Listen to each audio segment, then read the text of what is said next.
لو انت من الناس اللي بتحب تقصر شعرها خصوصا الجناب وبتحب تطول دقنها، يبقى لازم تدرج دقنك مع شعرك عشان يبقى فيه تناسق وتبقى في احسن شكل، والفيديو ده معمول عشانك.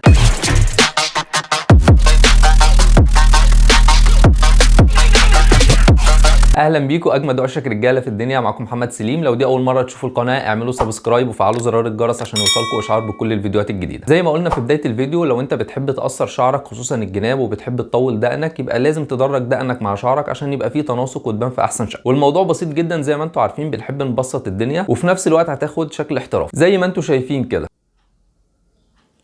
ويلا بينا نشتغل عملي. قبل ما نبدأ هنسرح دقننا عشان كل حاجة تبقى واضحة. وأول حاجة هنبدأ بيها زي ما احنا متعودين، هنحدد الدقن من تحت.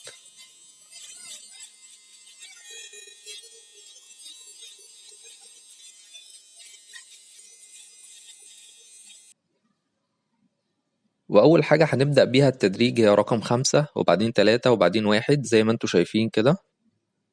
هنجهز المشاط اللي هنشتغل بيها بتاعة المكنة 5 و3 و1، وبعد كده هنحدد بالمشط وهنبدأ برقم 5 أكبر حاجة زي ما احنا متعودين. بنبدأ بالمقاس الأكبر الأول عشان نشتغل براحتنا.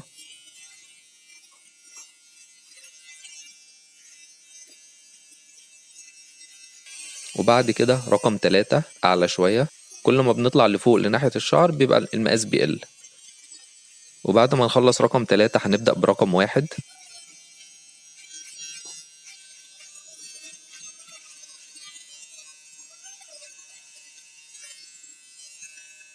بعد ما نخلص رقم 1 هنبتدي نرجع تاني لرقم 3 عشان طالعين على الشعر الطويل.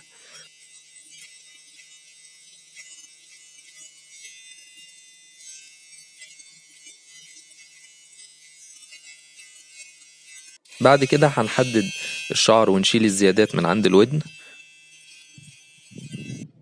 ومن قدام بالشكل ده زي ما احنا متعودين نحلق دقننا.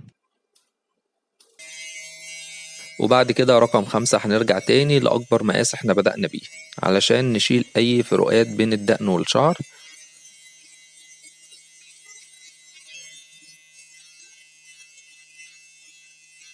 وعشان نضيع الفرق بتاع مقاس رقم 1 هنعمله بالمقص عشان ده أصغر مقاس، مفيش حاجة هينفع معاه غير المقص. وبعدين هنرجع نعيد على الفروقات كلها تاني. هنبدأ برقم 1، نحاول نشيل أي فرق بين المقاس رقم 1 ورقم 3.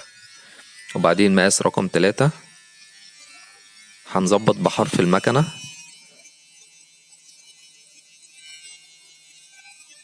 وبعدين مقاس رقم 5 آخر وأكبر مقاس هنظبط بيه الدقن كلها.